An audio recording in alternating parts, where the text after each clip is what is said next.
Welcome back, friends. You're just in time for the Johnny Brew Show.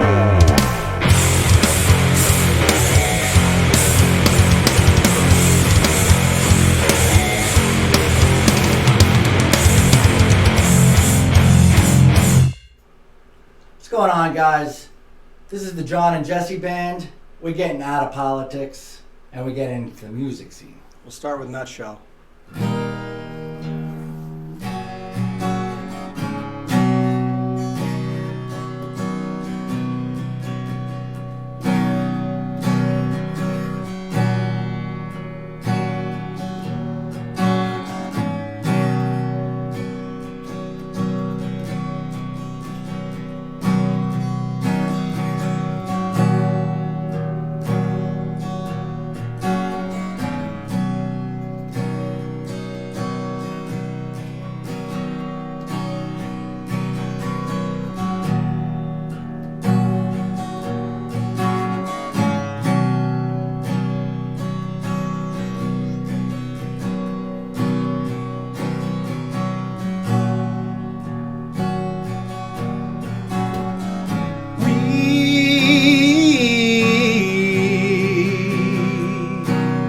Chase misprinted lines.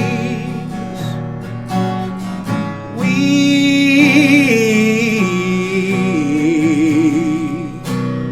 face the path of time,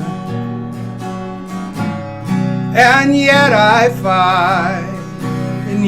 fight this battle all alone. No one to cry to, no place to call home.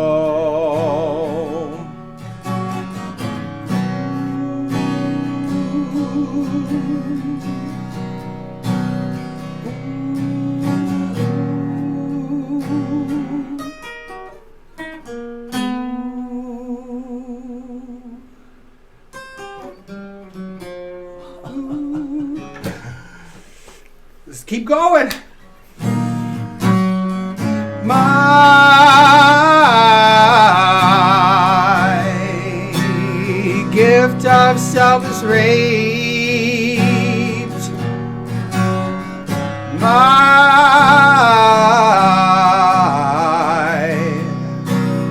privacy is raked.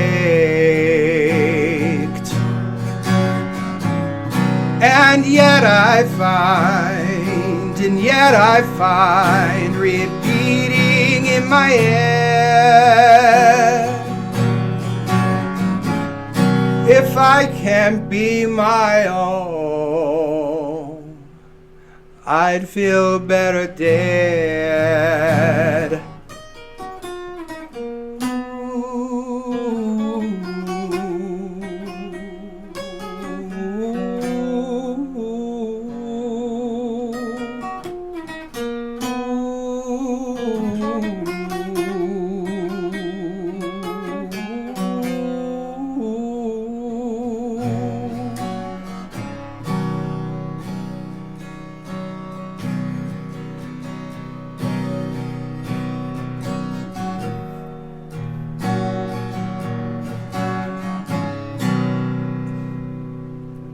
After I messed up the interlude, I didn't want to play the song. No, there's all this character and color in those moments. So Hey, we got through it. it was amazing. Should we stop and record another episode, or should that be the intro?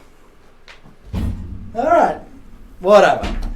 Welcome to part 2. Jesse Law, welcome back to the show. That was awesome. You could see how long it's been since I played the guitar, because I got all these lines on my finger, and people who practice the guitar don't get blisters. But your favorite song by Alice in Chains is Nutshell. That's and right. My favorite song by Alice in Chains is Nutshell. I just want to throw it out. I also like Stone Temple Pilots and Creed. Mm-hmm. You sing them? We are starting to diverge. I do sing Stone Temple Pilots. Creed, not as much. I love the music. I would make fun of the lead singer, even though I listened to him nonstop all the time. Right. So that was my deal with Creed. Get those. What is that necklace with the little circles on it? I'm gonna have to grow my hair out, and that'll look really good too. So and he went really off the deep end towards the end of that career. But Mark Tremonti, my favorite guitar player. Yeah, all right. the lead singer of Stone Temple Pilots, who has passed away. Right. Certainly inspirational on performance. Oh, he was amazing. My best photograph I ever took was of him. Wow. That was really special. And I just saw Guns N' Roses over at the Raiders Stadium, and Axl Rose could not sing the song at all. But the song was awesome. What is that song by Velvet Revolver? Slither. Anyway. I think some people are tuning in to find out about the CCRP and not to hear me and you talk about Scott Stapp or Scott Weiland. But we'll talk more about that. All right. So moving on. If you guys haven't seen part 1 of the Jesse Law interview, we learned everything you could ever want to know about Jesse Law. Believe me. And lots of Trump anecdotes, lots of stories about how he grew up with Rand Paul, how he got to know Mike McDonald, and his evolution to where we stand today. And where we stand today is what I want to talk about. It seems like every week there's a new twig sent into the fire, or a new log put into the fire. The last time I saw you, I think, in person was at the this part 2 of the July 20th meeting, which I think was July 26th. July 28th, okay. Where we were all at the Ahern to continue that meeting. We had a parliamentarian flown in from Dallas, I believe it was, to make sure we were doing everything the right way. Yeah. And we had an election. Everybody was invited, whether it's Carrie Ann, Dave Crete, they both didn't show up. I don't know if it was in protest or not recognizing that was the right thing to be going on. But the vibe and the feeling, everybody had a really good time. We ended up going to court again, and they said that you guys were wrong to have the meeting. So then the old CCRP, for lack of a better term, was going to have their meeting that Tuesday. I believe your camp appealed that Monday, and they said we will hear your appeal, which made them unable to have their meeting that they had scheduled for Tuesday because it was stayed until... It wasn't specifically the judge state when they got their TRO. The judge said two things, and it was a weird TRO because she granted email processing for service, and that doesn't happen. So we didn't even have any notice. We just got an email. That is one of those things a lawyer might say the rest of their life happened, because that doesn't happen. So it was very unique. Also, whatever happened by mistake, all of the filing was accepted as was for the TRO. And when Monday came around and what we filed was to be sent to a new jurisdiction business court, the judge either was cleaning up a mess on purpose or a mess on accident and said, oh my gosh, all the rest of the TRO was not accepted. The only 2 points for the TRO that I meant from Friday was, one, those who were elected on July the 28th cannot fundraise as officers. But it was possible she also meant not even represent as officers. But anyway, right. But you weren't part of this court case. They just presented their reason to have a restraining order. That's correct. And also, so it was a very unique thing to get signed on a Friday after business, okay? So that alerted me to a circumstance that may or may not be the case, but it didn't. Something was unusual, I'm going to say that. But then, but there were 2 points that the judge was making. Don't do this. And by the way, what I meant and what she wrote on Friday as well was that also there cannot be a meeting held. That had nothing to do with us. That was ordered Friday. It's just no one understood that to be the case. Right. Because we've remained silent on these things for very specific reasons. We were ready to tell everyone. They just canceled their own meeting. And we've just sort of let a lot of this happen. And then the Monday came and you appealed, and they said that we would hear your appeal and until that appeal was heard, that the old CCRP couldn't have their Tuesday meeting. I want to be clear, it was definitely not an appeal. It was a motion to send to a different jurisdiction for the court, which was a business court, due to the type of filing it was on a corporation. But And that's why you're here, because I don't know the ins and outs. So just to be clear, that didn't make it an appeal. That was, we don't think that this judge should hear it. We think it should be left to these sets of judges.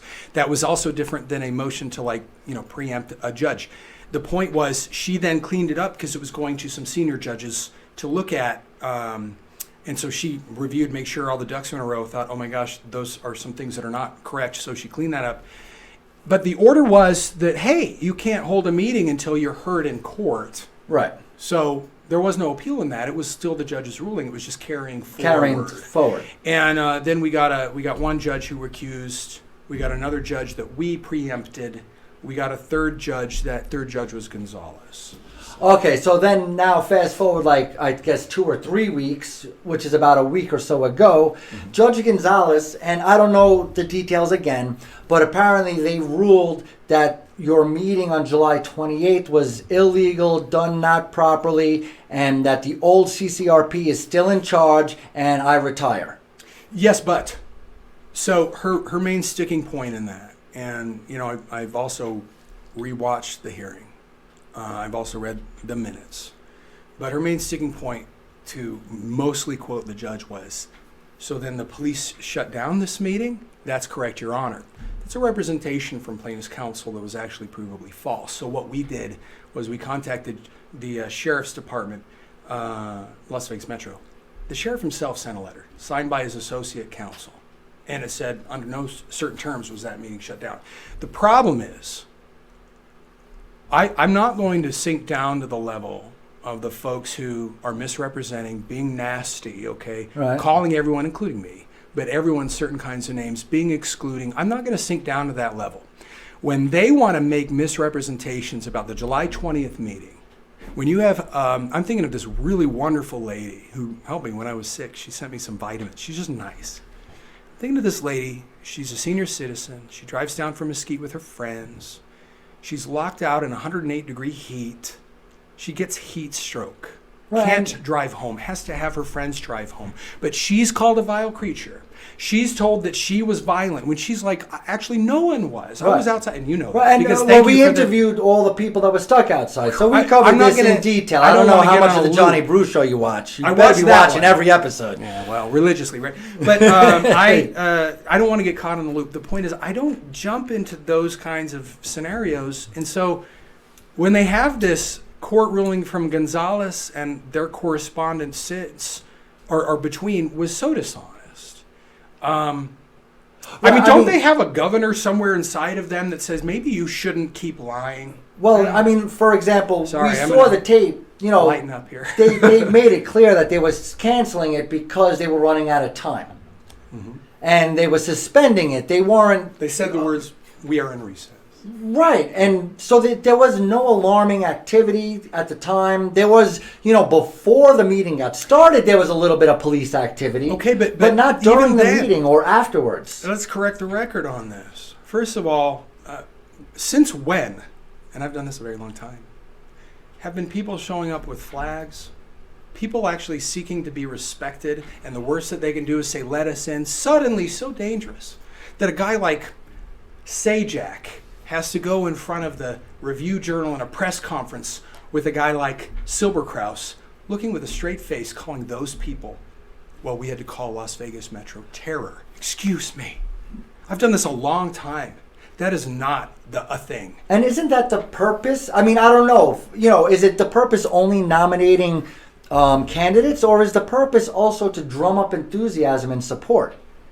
And get out the vote. I mean, these are the people who we need to get out to vote. And we need them to find other people to get out to vote. So why are we even thinking of calling the grandma from Mesquite or Matt Anthony a vile creature? We need all of them. On one hand, I'm supremely grateful for your approach. It's a curiosity approach, and for that reason, it's sincere, and That means a lot, because actually the way I've tried to behave through this whole thing is that if someone's looking over my shoulder, maybe they would see that I also meant it, because I did. But I'd have to disagree with your manner on assessing them, only because you've been trying to say, but this doesn't make sense. It does make sense if you put in modus operandi on how they benefit from this. Well, that's my question, and that was my number one question I've been wanting to ask you literally for 2 months. You know, I believe the best in people. I believe you're doing this because you got connections with Michael McDonald. You got connections with Trump. We have disunity in the Republican Party, and there's new enthusiasm, and you want to harness that enthusiasm, work with McDonald, work with the RNC, and let's turn Nevada red. And I'm just assuming, because I believe the best in everybody. I believe if I were Silbert Kraus or Carrie Ann Buck or whatever, at this point, I would be like, okay, what you want it? You got, like, why does everybody want to be the chairman of the Central Committee so bad? Like, why are they fighting to keep control of this club that nominates people? Like, I don't understand, why are we going to court? I've had to think about that question a lot. But I'm going to, throw a curveball at you, too. Did you think I did in the beginning? No. It's my job. But I kind of always had considered that, the county party thing was what it was.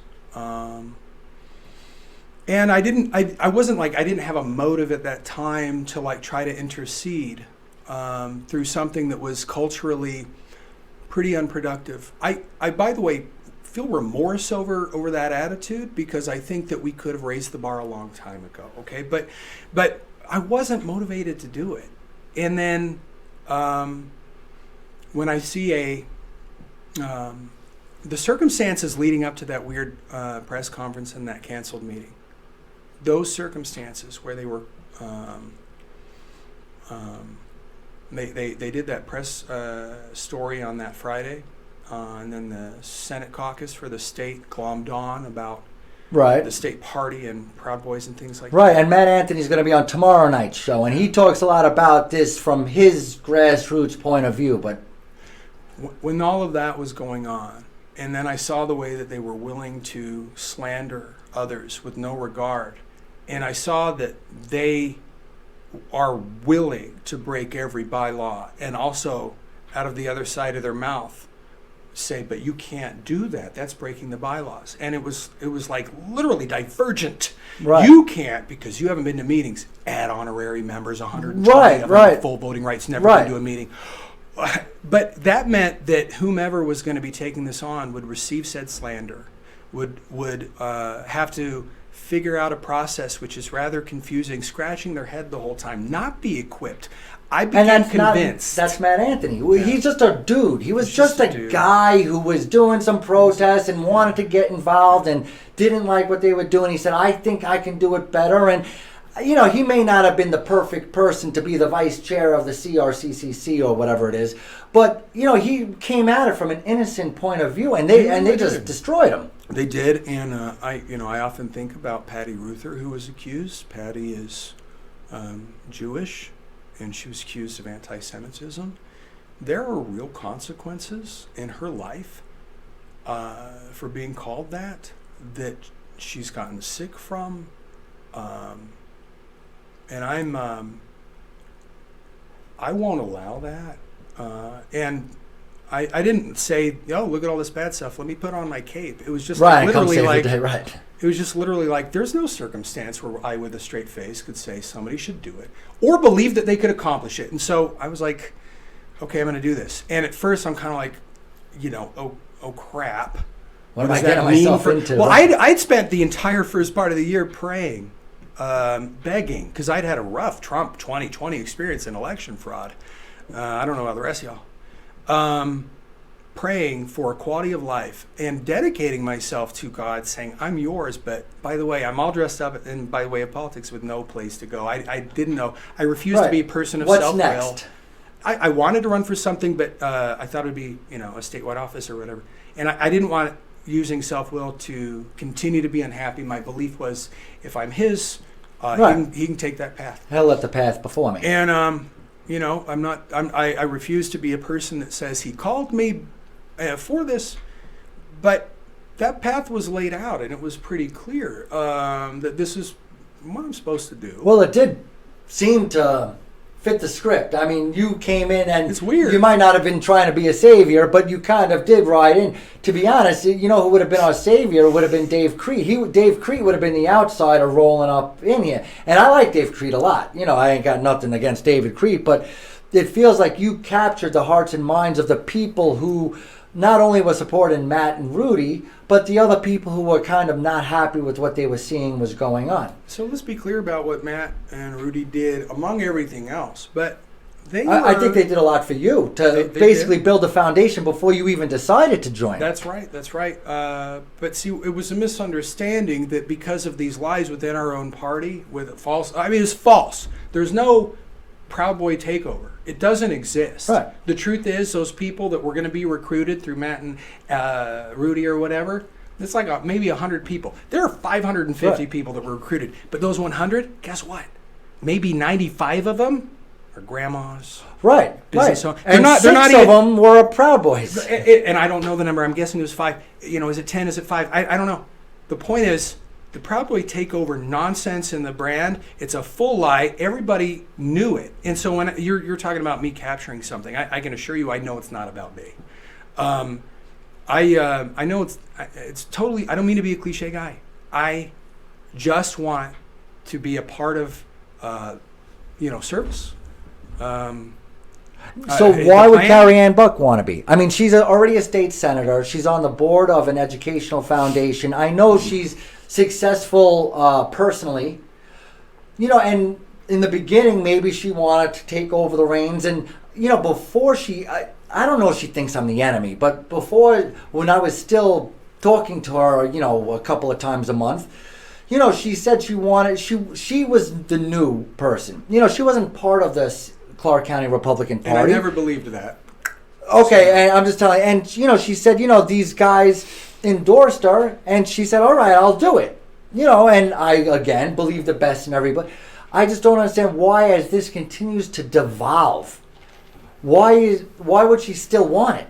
Like, she's a senator. She's a good senator. Her voting record is terrific. She's a school choice. She's into education. Now, as things get worse and worse, they start to talk about relationships with the teachers union and stuff like that. But why would she want this? Like, what advantages does it have for anybody, Silver Krause or Carrie Ann Buck, to have this position? First of all, it was always hers to lose from the start. That's what I believed. Because the position itself was so low. She's going to come in and fix it. And really, one message that I would give to her is, had she only kept virtues with relationships and made sure there was trust, and then when there were actual problems, see those problems for what they are and be willing to communicate about them and resolve them. People, and they were her own allies, were lied to by her. When there were when there was bad behavior observed, for instance, people not being let into the May meeting on the consent agenda as a new member on that piece of paper, Right. She knew about it. So her people were those people. And when she was told not to worry about it, Because they would get on the side. she kept her mouth Let shut. it go.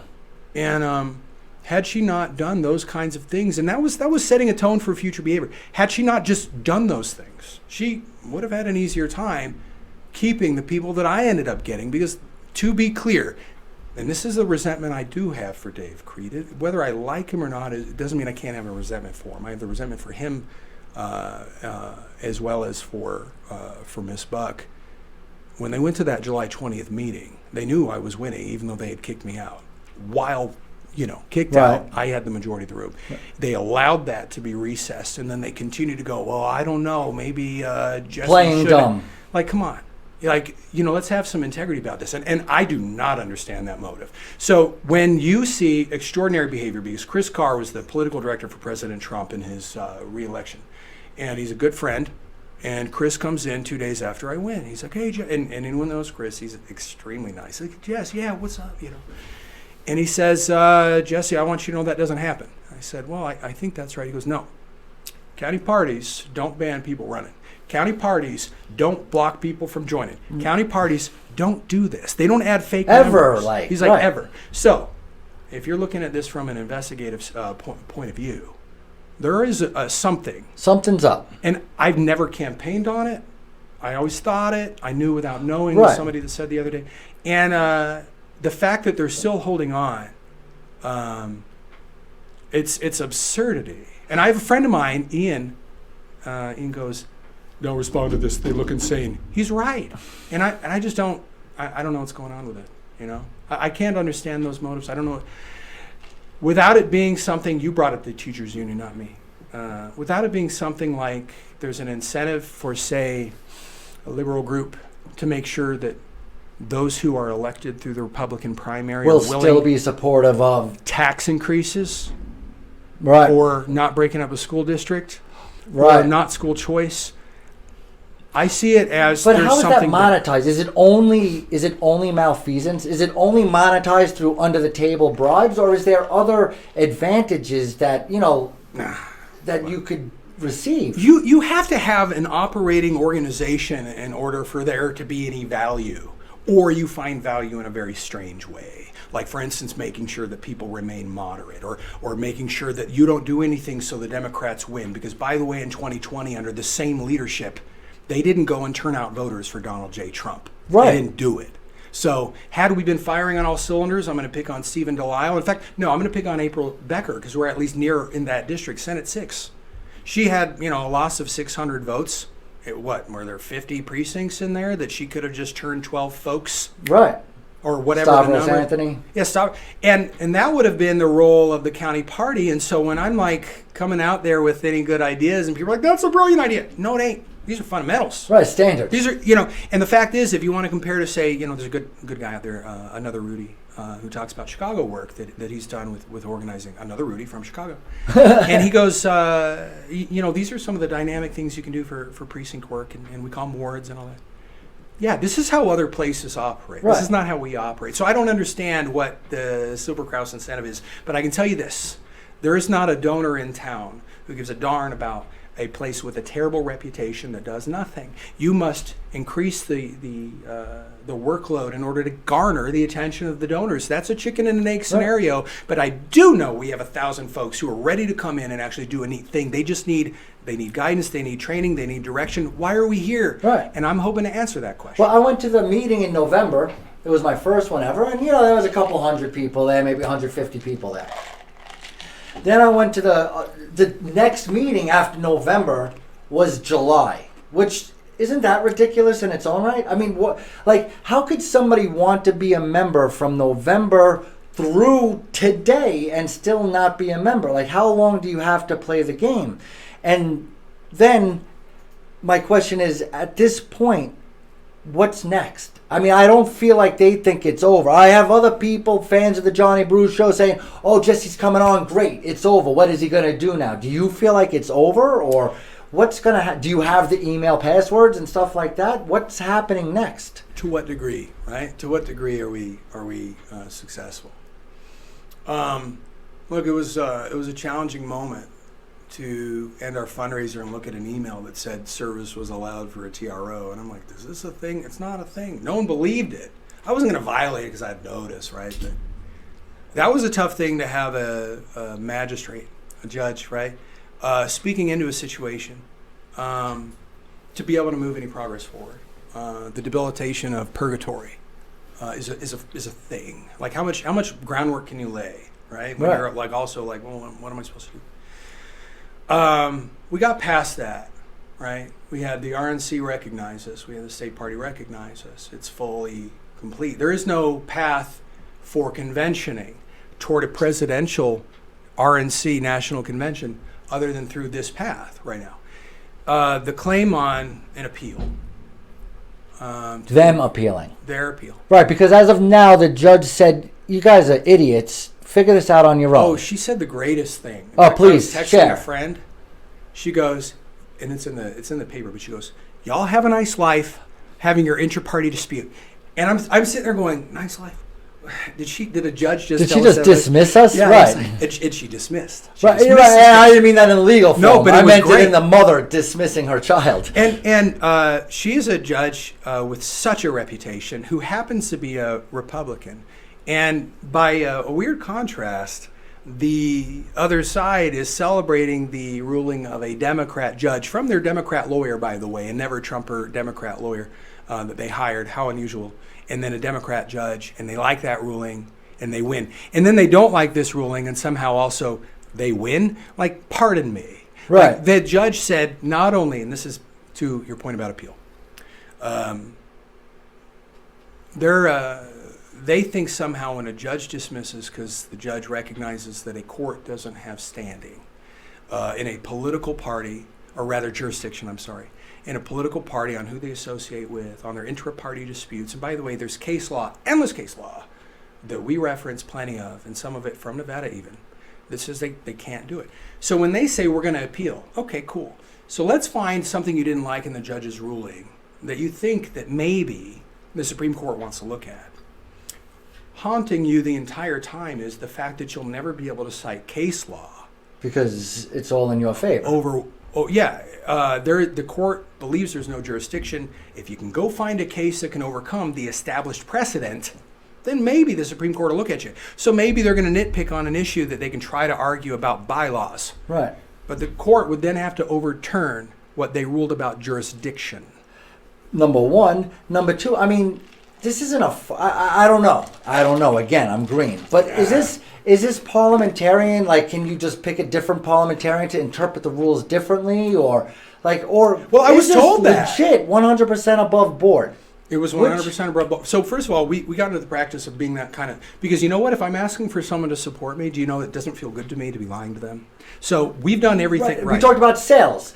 You got to sell something you believe in. Yes. If you don't believe in a $2,000 mortgage for a vacuum, you're having trouble selling it. Yeah. And I maybe sold one to a family member or something. You're horrible. I know. Well, they last a long time.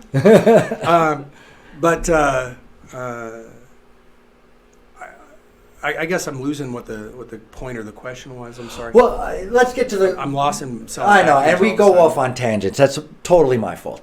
My question is, and I call you guys the new CCRP because I don't know how to define it. You, the new CCRP, and the old CCRP both have your next meeting set up for the same day. Yeah. First of all, I can't think of something less unifying. Second of all, what do you want to tell people? A, I want you to address the people who have been supporting you.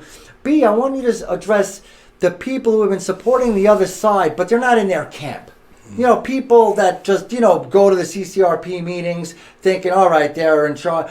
What do you want to tell them? Should they be going to your meeting? Why shouldn't they be going to the old CCRP meeting? How are we going to get beyond this? What's going to happen next? You asked me a question that must be answered that I just realized what it was. To what degree is what you've done above board? Is there some sort of a neutral third party again? And the answer is no, there's no secondary neutral third party. If you ask Kate Cruz, she'll call herself a professional neutral. And we were behaving in a manner that we knew that people would look at us, and we thought maybe a judge would want to know what we behaved with, so we better behave ourselves. We did. The argument in that court case that they lost was that whether we recessed or not, the body didn't have the power. Their biggest mistake was that SAJAC recessed. That meant we were still in the process of a meeting, just not gathered. Right. The power belongs to the membership while they are in a meeting. The meeting was ongoing, and then they say, but there was no call to meeting with notice, then that's improper. Well, there is actually no notice requirement, so there was no continuation. You need like 10% plus one or something like that. We could have met in a Denny's parking lot, but we thought that was disrespectful, right? And it would have been. So instead, we did the best we could with, like, for instance, travel schedules and everything going on.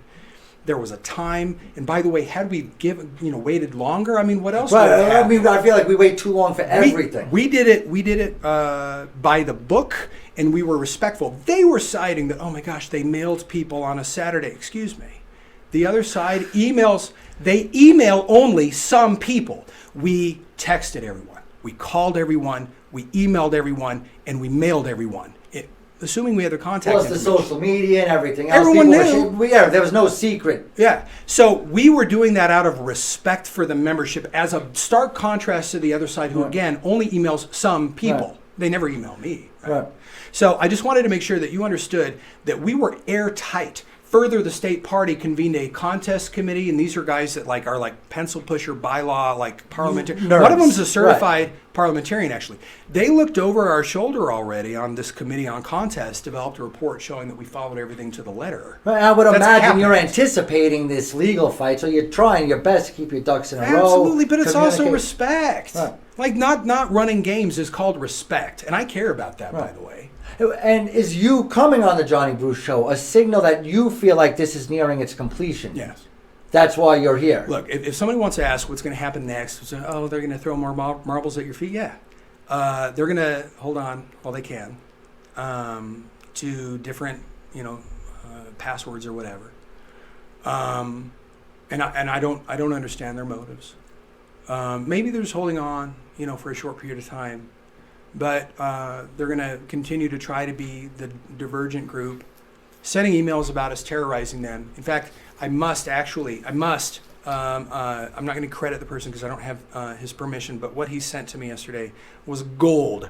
Because there was that email that was sent out saying that, Jesse Law is not the chair. By the way, I love this kind of attention. I think it's hilarious. I think I'm off their mailing list as of I'm sure. Well, it said, will you stop terrorizing me with holding actual meetings? I much prefer the only existing in emails party. Or thugs and terrorists trying to have open and fair meetings. What is next? Fair and open elections? Will these monsters stop at nothing? So it's going to be like strange communication, and everyone's going to go, well, what happens when there's two? Won't donors not want to come? First of all, donors and people of the public, they don't want to go around nonsense. Right. If I'm going to have an organization with or without those guys, let's pretend they're not there, but we don't accomplish anything. Right. Well, my Okay. cameraman, Rob Kafka, gave them $25 like 6 months ago. And he says he hasn't gotten any correspondence, a receipt, nothing. They just took his 25. And, whatever. It's $25 and it's Rob Kafka. But he's a Republican voter who's looking to get more involved. Sure. And there's look, it's hard to scale with a lot of people. I mean, at any moment, you called me a folk hero. That's cool. Thank you. They're going to also be mad at me. To because some people. This is a really hard job. And the volume of folks, I'm not ready to scale. I just had 40 days of purgatory. Right. And now we got an election coming up. Yeah. And so it's actually not going to be all roses. I'm already getting emails. Well, why haven't you, written me back? Oh, I'll get there. Right. But the point I'm making is it doesn't matter what they do. If I don't do it with our team and with you and any of our partners, if we don't have a product, we ain't worth a damn. Right. So why not? By the way, the party was never a good product under the previous leadership. Right.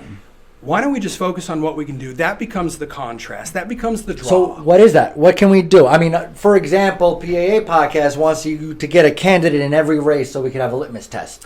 I think that's nice in terms of a single issue thing. If you're asking me, But of course, you got to decide where to spend your resources. I mean, absolutely. One fear I had in coming on your show, I have many fears about coming on your show. Johnny Bruce was that I come out and I overpromise. It's a hard thing. There's Right. a people moving thing, and I can only ask that folks understand that I'm supremely interested in the things I say as being truthful. Okay. Right. So what do But- you want? You don't have to promise. It's more conceptual. So no, I'm not dodging the question. I totally agree with you. It's just that it's important that even though I have lots of grand ideas, the more I communicate about them, the bigger the promise cell or whatever, and the bigger promise smaller the that- corner you paint there yourself we go. into. Okay. We're on the same page. Yeah. I'm just saying, But- what are we thinking to do? This is the deal. Our organization will be a reflection of the membership or the community's needs. So that's how it's always being sized up. What's going on right now with the school district is atrocious. It's terrorizing families. All right, you want to talk about Literally. terrorizing? Yeah. That has to be addressed. I believe that we'll have the manpower, but most importantly, what's required is the credibility portion and the expertise portion to drive a solution there that isn't waiting a year hoping. Okay. Second to that, we look at the election integrity issue. I see us as a body or organization, or in some version of that, spending resources on resolving that issue. I'm not going to be specific on it. Well, I mean, you got to get precinct captains. We need to get people at every location. What I just said was purpose for those precinct captains. See, all the folks that are coming in right now are like, I'll do it, but they won't keep doing it. There's a phenomenon in volunteers. I'm going to pick on somebody who I love, but I won't say his name. He was running, and he was successful. But we go to a park, and it's like, wow, this guy's got all these folks. And the next week, it's a different batch, a little smaller. The point is, volunteers are specifically in political science not reliable, right? Well, you talk about churches too, right? Yeah, but it's like these folks show up with everything there, but there's a disconnect. And it's so like if you're spending resources in a direction and it's all volunteers, what the problem is it's not predictable. Right. So in terms of a business plan for a donor, if you're like, I've got a volunteer project, oops. That donor, if they know anything, knows, well, we also need a predictable. Right, we can't count on volunteers. What is wrong with actually giving those volunteers purpose? A specific job. So when it comes to appropriate training as to why the why and what they're doing in their precincts, that's at least getting us closer, all right, to taking ownership. Right now is an extraordinary time in our society where folks would be willing to do something they're not predisposed to do, right? So if we give purpose and direction, and then if we can do things that the community can see us and trust us for, then we're doing something. Then they keep coming. So you asked what we're going to do. I'm going to go ahead and talk about grand concepts, but all of the things that we choose to do depends have to check these specific boxes in order for us to be successful. Right. So if we got 50 people and they're not worried about election integrity, they're worried about the school board, well, let's get them working on school board candidates. Let's not send them to election integrity because they're going to lose interest and yada, yada, yada. But I have to tell you that everything that I've said on those two things betrays the fact that these are extremely resource-intensive initiatives. And those who want to do it, and I wish them well, if they don't do it in a manner in which it is appropriately funded, appropriately guided, then you've gotten people's hopes up. And you're spinning people's wheels. Now you got a volunteer wasting their time. And now they go. So it's very important that these guys, this is as serious as a heart attack. You want to go do a recall? That's a $500,000 endeavor in this town. Minimum. So on retail, all right, but that's the thing. We have a unique opportunity with volunteers. We'll be fooling ourselves if we can do it all an all volunteer effort. Retail is $500,000. Can we dial it back from there? I believe absolutely we can, but we better be sure that before we start actually sending people out there, you got $250,000 of volunteer or something. Right. We can't get folks' hopes up. We can't. We get one shot to do this. This is an extraordinary time. And if I give advice, I mean, I don't know who I am, but telling people, I don't care how little you commit to, but I need you to commit. If it's once every 6 months, you'll go to put flyers up, or once every month you'll make phone. I don't care how small your commitment is, but please make a commitment and stick to it. Yeah. So what I would say also that I think is a big deal conceptually. It's a big deal conceptually.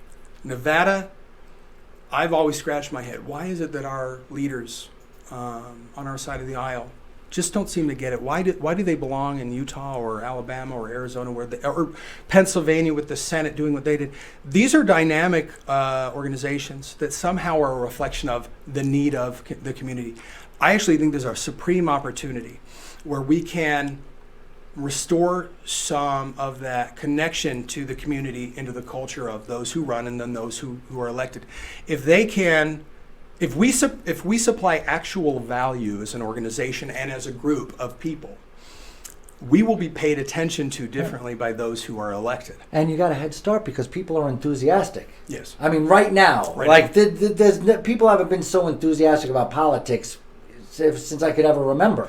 Willing, the neat trick, the lightning in the bottle trick, every time you're doing something that's unique in politics or looking for a result, again, I'll call it lightning in a bottle, is to get someone to do something they're not naturally predisposed to do. For instance, you're running in a Democrat-heavy district. That means you got to get a lot of Democrats to vote for a Republican. They are not naturally predisposed to do something. So we're in a sea change moment in our community where there is opportunity. You can also squander that opportunity. Just because the opportunity exists doesn't mean you can seize it.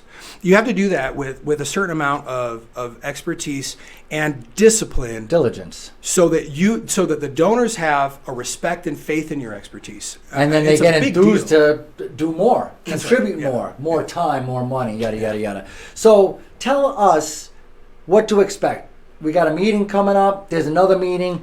First, tell the people who may have been predisposed to go to the old CCRP meeting why they should attend your meeting, number one. And then number two, before I let you go, because I know you got somewhere to be.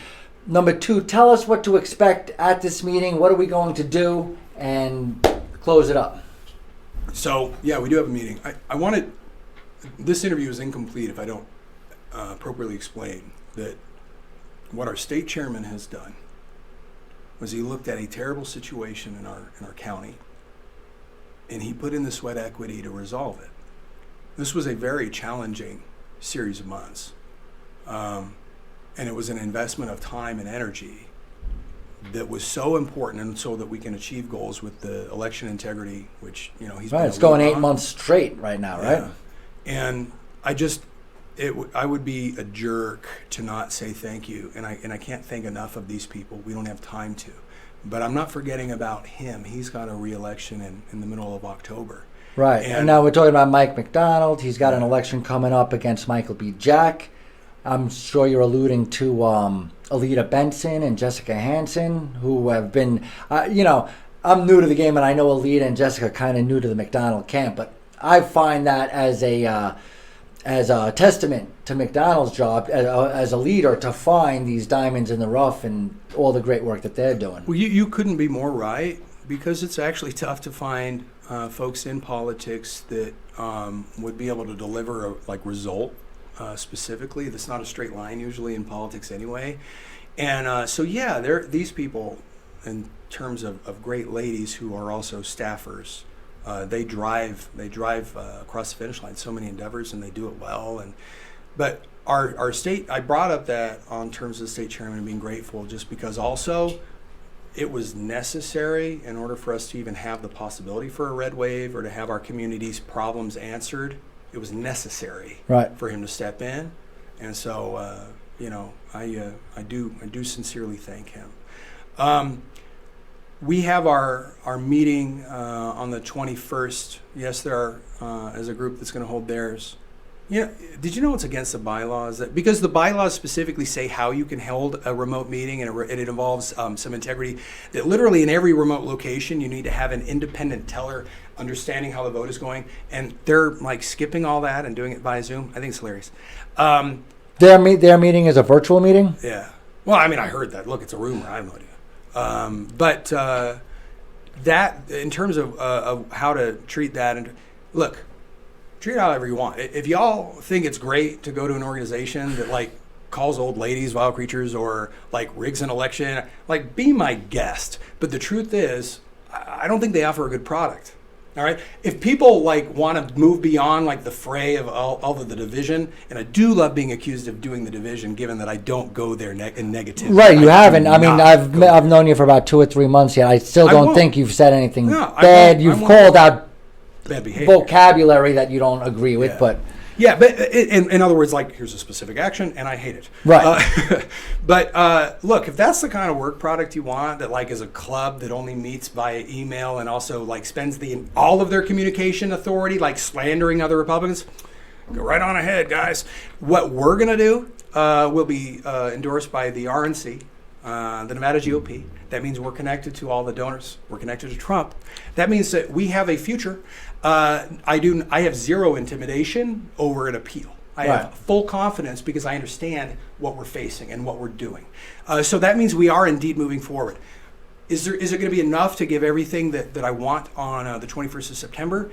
I feel rather insecure about the fact that I lost 30 days, I guess, in purgatory to be able to deliver everything I want next week. But no, we're going to do a fantastic meeting where we begin to reshape why we exist as an organization, that we begin to actually matter in the minds of the attendees so that we don't have attrition.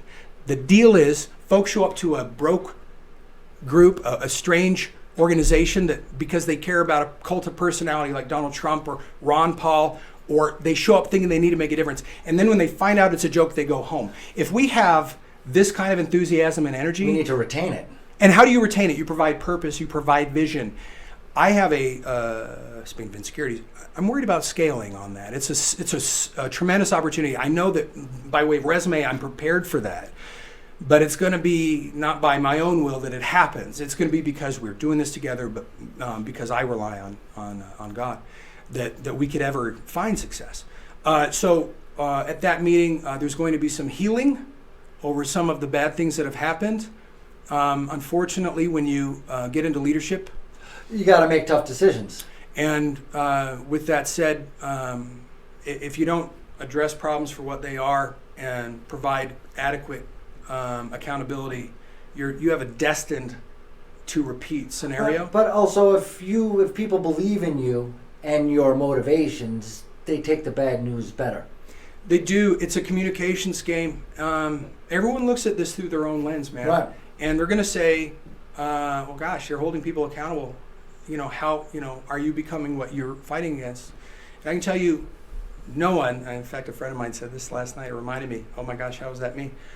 No one is a bigger critic of themselves than I am. Right. So, and if you're transparent, that should deflect some of the blowback that you have. But again, it's hard because while I will be transparent and I will communicate, will I be transparent enough according to some person or communicative enough according to some person? It's a messy business, and I'm going to just constantly, hand in hand, remember, I'm really trying here. And my deal with those who supported me and are wishing to join the organization, so I'm not going to betray that. Right. That's my deal. Well, we wish you Godspeed. Thanks. You're welcome. Anything, I know we got a bunch of viewers that are looking to get involved. If you need volunteers or something, you're always welcome to check in with us. Let us know what's going on. And, the Johnny Brew Show has a singular purpose. It's to promote conservatism here and in the whole state and in the whole country, hopefully. There was what I recognized in what you were doing that was really supremely valuable was the fairness. But I sent you a text. Maybe you remember, maybe you don't. I fully believe that the success you'll enjoy, and we don't know, maybe it's just the satisfaction is the success. But the success you'll enjoy is, I think, a direct relationship to your willingness to remain in curiosity and your willingness to remain in a what's actually happening kind of set. If it, going in a hammering an issue like a dog with a bone, and I think that undermines what you've been trying to capture. So I look forward to that, and I just appreciate you for doing it. Yeah, I mean, obviously I have a different perspective than the PAA podcast, who's been, shoulder deep in this crap for 12 years. I'm just a new guy and I think I give people perspective. Some people, like I was talking to Tawana Kreb, and she's been so mired in this stuff for years and years and years, and when I say, but just look at what I see. I think sometimes we all need to take a step back and see the forest for the trees. The magic of well-intentioned people being misled or getting caught up in mire. I know we're closing, and I know my sister's waiting for me. I feel more bad for your sister than any other reason. Well, I'll work that out. The thing about folks like TK, and I observe there's negativity being spread. I've seen these things. I choose not to read them because I just don't want to be in a bad mood. Right. Okay. I made a decision to not be the one who does that because I want to keep everything focused on what we can do next, right? And stay positive. But by doing this, by actually engaging in it, I've observed, it's kind of trippy, really. Oh my gosh, you're actually creating light that people can be drawn to, as opposed to staying down here. Jesse Law's not the chairman. Do you really think that sounds like a good time? Right. And the same thing's happening with me. And I said to people, whatever, I'm going to be here for years.